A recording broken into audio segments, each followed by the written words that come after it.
सभी को नमस्कार। आज हम डॉक्टर नगेंद्र के रस सिद्धांत के विरुद्ध आक्षेप और उनका समाधान निबंध की विषय वस्तु के बारे में पढ़ेंगे। उनकी कृति रस सिद्धांत में ये आलोचनात्मक निबंध संकलित है। यह एक ऐसा विवेचनात्मक और तर्क प्रधान निबंध है जिसमें डॉक्टर नगेंद्र ने प्रमाणित किया है कि रस सिद्धांत साहित्य का एक शाश्वत सिद्धांत है। ये तो माना जा सकता है कि रस सिद्धांत का विकास और प्रसार निर्विघ्न नहीं रहा। प्राय प्रारंभ से ही समय समय पर उसके विरुद्ध अनेक प्रकार के आक्षेप होते रहे हैं। डॉक्टर नगेंद्र ने आलोच्य निबंध में पहले उन आरोपों और आक्षेपों को प्रस्तुत किया है और फिर एक एक करके प्रत्येक आरोप का तर्कपूर्ण उत्तर दिया है। सामान्यतः संपूर्ण निबंध को पढ़ने पर स्पष्ट हो जाता है कि रस सिद्धांत के विरोध में 9 आक्षेप किए गए हैं। इन 9 आक्षेपों को प्रारंभ में ही बिंदुवार लेखक ने प्रस्तुत कर दिया। उन्होंने प्रत्येक आक्षेप का उत्तर तर्क सहित पूरी विवेचना के साथ और पूरी व्यवहारिकता के साथ दिया है। इतना ही नहीं, डॉक्टर नगेंद्र की दृष्टि केवल साहित्य के एक पक्ष पर ही नहीं रही, उनकी दृष्टि मनोविज्ञान और दर्शन की ओर भी गई है। ऐसी स्थिति में उन्होंने इन सभी का सहारा लेते हुए रस सिद्धांत पर लगाए गए आक्षेपों को समाधानित कर दिया है।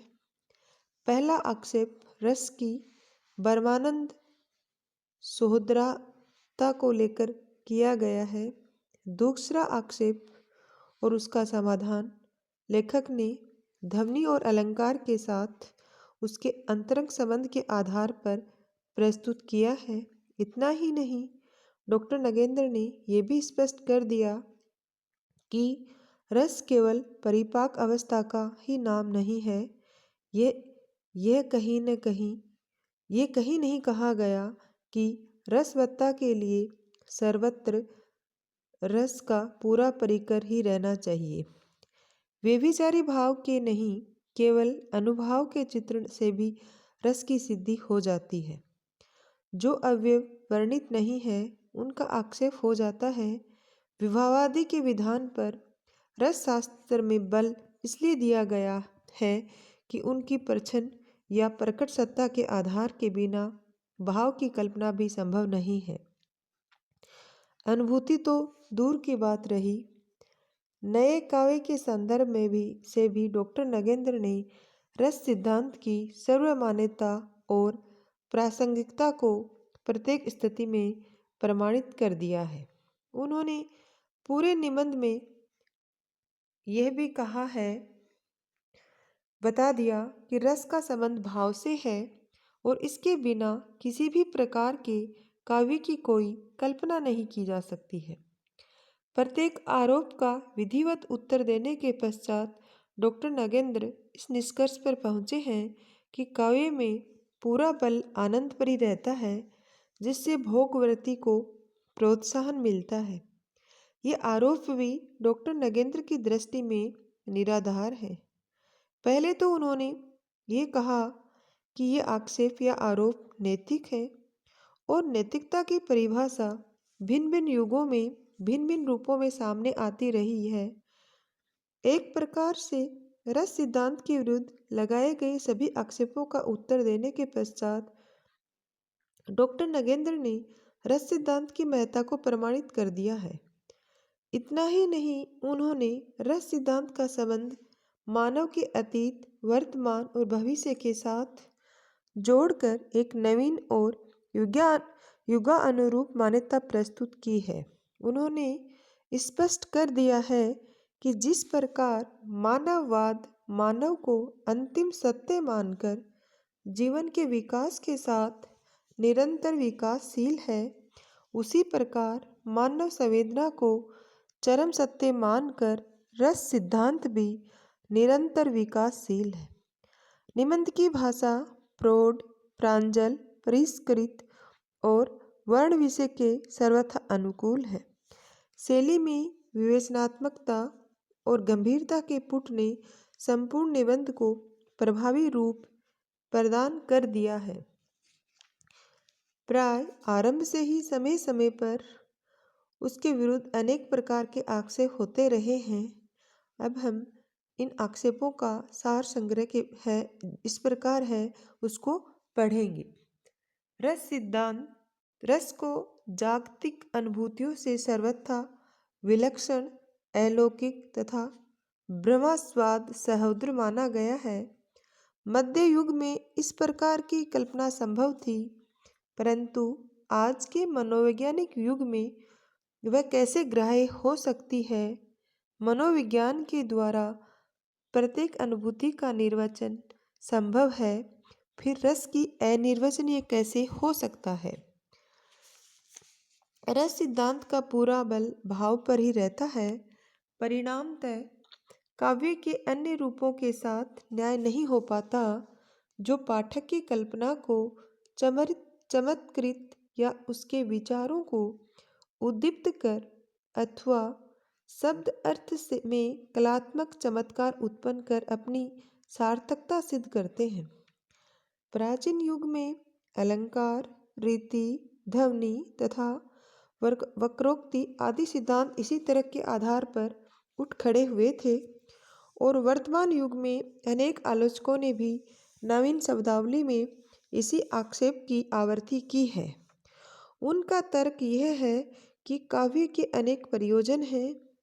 भाव के उद्बोध की अपेक्षा पाठक के मन में सुंदर बिंब की उद्बुद्धि या नवीन शब्दार्थ बोध आदि भी अपने आप में कम महत्वपूर्ण नहीं है। आज के बुद्धि प्रधान जीवन में हमारी अनुभूतियाँ शुद्ध रागात्मक नहीं रह गई हैं। उनमें विचार सूत्र अनिवार्यतः गूंथे रहते हैं। अतः काव्य में भी आज बौद्धिक अनुभूतियों का ही प्राधान्य हो गया है।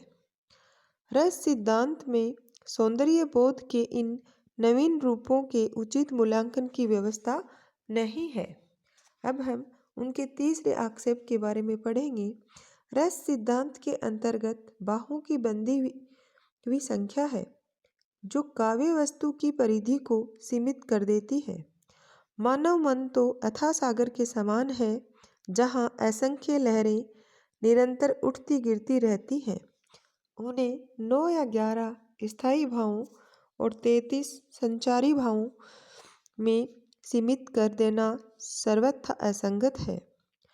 युग युग के काव्य में व्यक्त मानव चेतना की असंख्य तरल, चटुल, गुरु, गंभीर तथा परस्पर संकीर्ण वृत्तियाँ न रस की पारिभाषिक शब्दावली में बंध सकती हैं और न उनके साथ न्याय हो सकता है।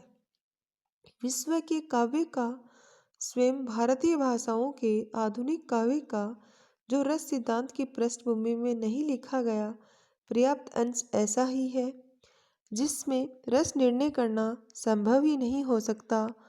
कौन कह सकता है कि हेमलेट या गोदान का कुरुक्षेत्र या वेस्टलैंड का अंगिरस क्या है? इसका कारण यह है कि आदिम वासनाओं पर ही आधारित होने के कारण रस सिद्धांत अपर्याप्त है। अवचेतन मन के रहस्य से लोक का उद्घाटन हो जाने पर तो उसकी अपर्याप्तता और भी बढ़ गई है। निरंतर विकसनशील मानव चेतना और उसकी बढ़ती हुई जटिलताओं के लिए इसमें कोई व्यवस्था नहीं है। रस की सिद्धि के लिए एक परिपूर्ण काव्य विधान की अपेक्षा रहती है, जो काव्य के प्रबंध रूपों के अतिरिक्त अन्यत्र प्राय कठिन ही होता है। भारतीय मुक्तक की कल्पना भी प्रबंध के लघुतम रूप में ही की गई है, अतः वहाँ भी ये विधान बैठ जाता है। किंतु ऐसे भी अनेक छंद या सूक्तियाँ मिलती हैं, जहाँ कोई अत्यंत सूक्ष्म भाव, गंध या अत्यंत तरल अनुभूति चित्तर ही कवित्व का सार सर्वस्व होता है। वहाँ रस की सिद्धि कैसे मानी जा सकती है? रसों के विरोध और अविरोध की स्थिर धारणाओं के कारण रस के क्षेत्र का और भी अधिक परिसीमन हो गया है। मानव चेतना और उसकी अभिव्यक्तियां अंतर्विरोधों का पुंज है। जीवन का चित्र जितना अधिक प्रबल एवं परिपूर्ण होगा, उसमें अंतर्विरोध उतने ही अधिक होंगे। और कवि तथा काव्य के विषय में भी ये सत्य है। भारतीय वाङ्मय में महाभारत और पाश्चात्य वाङ्मय में शेक्सपियर का नाट्य साहित्य अपनी समग्रता में जीवन के अनंत अंतर्विरोधों को समेटे हुए है। वास्तव में वहाँ तो काव्य का गौरव ही इन प्रबल अंतर्विरोधों के कारण उभरता है। रस सिद्धांत की कसौटी पर तो ये महत्व दोष बनकर रह जाएगा। अब छठा आक्षेप पढ़ते हैं। रस सिद्धांत की एक बड़ी सीमा यह है कि वह रस को केवल सहृदयनिष्ठ मानकर चलता है, जिसका कारण कविगत रस और काव्यगत रस की सर्वथा उपेक्षा हो जाती है। परिणामतः जहाँ किसी प्रकार के पूर्वाग्रह आदि के कारण सहृदय की ग्रहण शक्ति बाधित हो जाती है, वहाँ सरस काव्य का भी उचित मूल्यांकन नहीं हो पाता। इसके अतिरिक्त ये भी सदा आवश्यक नहीं होता कि काव्य या नाट्यगत स्थायी भाव और सहृदय के स्थायी भाव में सर्वत्र तादात्म्य ही हो। कभी कभी दोनों में केवल असंगति ही नहीं, विरोध तक उत्पन्न हो जाता है। उदाहरण के लिए एक ऐसा दृश्य लीजिए जहाँ नायक नायिका किसी निविड़ जंगल में नर मांस भक्षण का दृश्य देखते हों। इस परिस्थिति में नायक के हृदय में, यदि वह वीर पुरुष है, क्रोध, नायिका के हृदय में भय और प्रेक्षक या पाठक के चित्त में जुगुप्सा का ही उदय होगा। अब हम अगला आक्षेप पढ़ते हैं। रस की अभिव्यक्ति मानना संगत नहीं है। रस का अर्थ यदि काव्य आस्वाद है तो उसकी प्राय निर्मिति ही होती है। रस या काव्यास्वाद किसी एक भाव की शुद्ध एवं अमिश्र अनुभूति न होकर अनुभूतियों का एक विधान ही होता है, जिसका उद्बोध न होकर निर्माण ही संभव है। अतः रस सिद्धांत जिसके अनुसार वासना रूप में से स्थित किसी एक स्थायी भाव के अभिव्यक्ति का रूप का ही नाम रस है, काव्य आस्वाद के सच्चे स्वरूप का निरूपण नहीं करता। अब हम अगला आक्षेप पढ़ते हैं। आत्मवाद की दृढ़ भूमिका पर प्रतिष्ठित होने के कारण रस सिद्धांत स्थायी मूल्यों का ही आधार लेकर चलता है, किंतु वर्तमान जीवन में तो स्थायित्व की भावना का ही पूर्णतः विघटन हो गया है। आज तो परिवर्तन ही सत्य है, जिसमें केवल क्षण की ही सत्ता स्वीकार्य हो सकती है। अतः आज की कविता केवल अनुभूयमान क्षण की अभिव्यक्ति कर सकती है।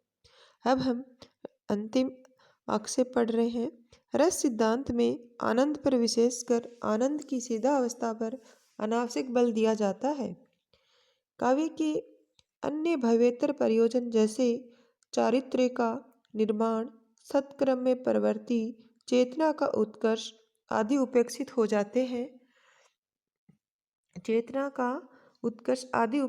जाते हैं। और रंजन पक्ष प्रमुख बन जाता है।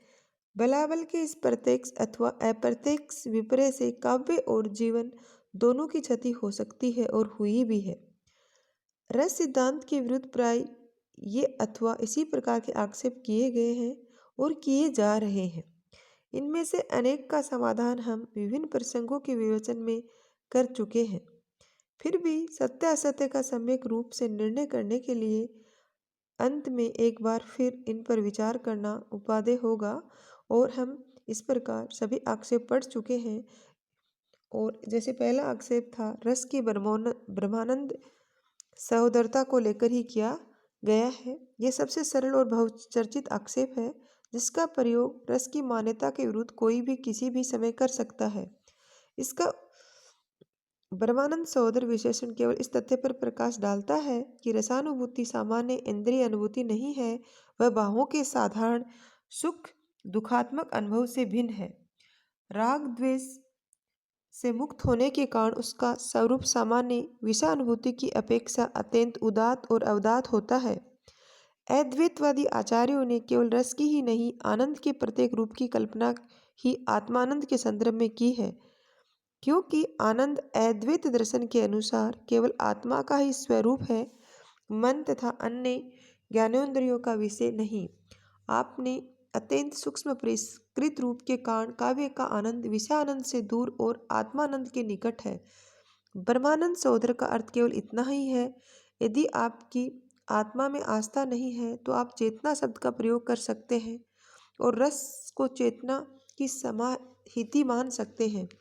कहने का तात्पर्य यह है कि ब्रह्मानंद सहोदर विशेषण एक विशिष्ट चिंतन प्रणाली का पारिभाषिक शब्द है। उसे केवल ऐतिहासिक संदर्भ में ग्रहण करना चाहिए और आज का प्रमाता यदि ब्रह्म अथवा आत्मा की धारणा को ग्रहण या स्वीकार नहीं कर सकता तो इस शब्द का आधुनिक आलोचना शास्त्र की शब्दावली में आख्यान कर लेना चाहिए। मैं स्वयं रस को आत्मानंद के संदर्भ में भी ग्रहण नहीं करता, इसलिए नहीं कि आत्मा के अनअस्तित्व के विषय में भी मैं सर्वथा आश्वस्त हो गया हूँ, वरन इसलिए कि आत्मानंद की धारणा उलझी और विवादाग्रस्त है, जबकि रस के विषय में मेरी या प्रत्येक सहृदय की अनुभूति सर्वथा असंदिग्ध है। इस प्रकार हम रस का पहला आक्षेप है उसके बारे में पढ़ चुके हैं। अगले वीडियो में अगले आक्षेपों की व्याख्या करेंगे।